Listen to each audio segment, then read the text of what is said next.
Edelstein, some people say that if you really want to avoid civilian casualties, then airstrikes may not be the best idea because obviously there will be collateral and also possibly they won't be able to degrade Hamas terror infrastructure. So I want to ask you, do you think the time has come for a ground invasion of Gaza? Well, I'm not going to expose all our military plans. We have definitely certain surprises for Hamas up our sleeve. And at this stage, Israeli Air Force is doing its job and is attacking Hamas targets all over the Gaza Strip. Just mind you that, it's an interesting point because one could say, listen, murdered babies, unfortunately, we've seen it in many conflicts.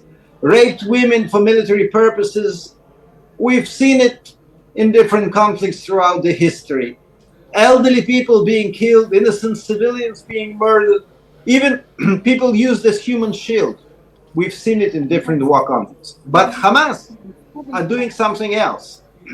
They are purposely trying to cause as many victims among their civilians as possible, because the kind of organizations and politicians you were mentioning in your questions, those who are buying their narrative, are time after time supportive of Hamas because they say, look, the Israelis are also killing civilians. The Israelis are no better. It's a conflict. We have to minimize the casualties on both sides.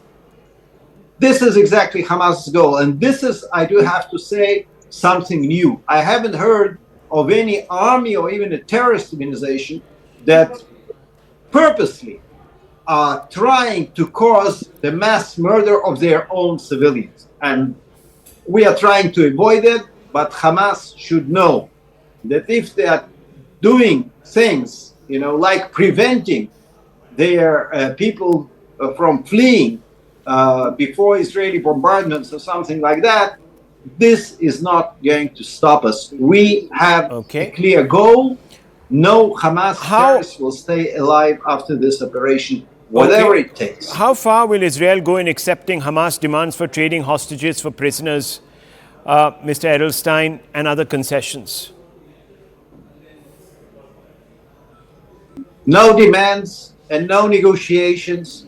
Hamas showed that, as I've said, they are no different from Al-Qaeda or ISIS, all those infamous organizations. You can't negotiate with them. You can't negotiate with a hungry tiger. And they are hungry for blood of Jews and for blood of all the others who are not, as I've said, of their specific persuasion. And that's why we started the military operation. And I'll tell you something personal.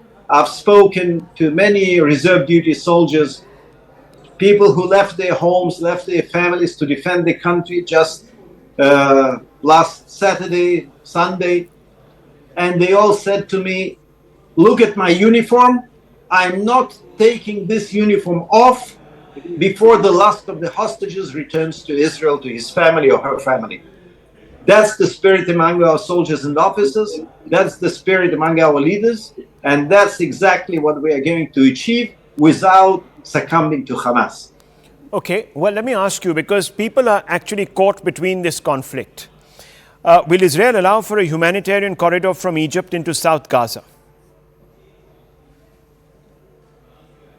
Right now, as I've said, we are trying to continue the military operation.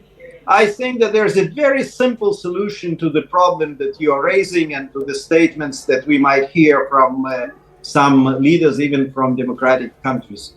If Hamas wants to take care of the population that it's basically also taken hostage, the millions of innocent Palestinians there, if they want to take care of the humanitarian crisis, they can do a very simple thing.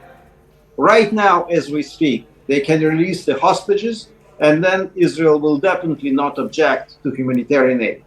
As long as the situation is that of a crisis and of a war, and as you unfortunately mentioned correctly, of dozens and dozens of Israelis, among them babies, women, whole families, elderlies, I don't think that it's our responsibility to provide humanitarian aid. That, by the way, and this is something to keep in mind for some naive colleagues of mine in different countries around the world. If they think that if they send humanitarian aid and it reaches a 70-year-old lady in Gaza, they are dead wrong.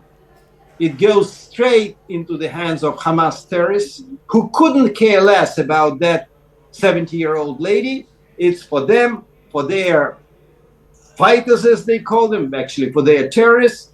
And this is also something to keep in mind. Civilian population wants to get humanitarian aid. They can go to the Egyptian border. They can cross to Egypt. They can get there whatever help they want. The moment it enters the Gaza Strip, they're not going to see it. Hamas terrorists will see it first. Well, Mr. Edelstein, stay safe. Thank you for speaking to us here on the Hard Facts.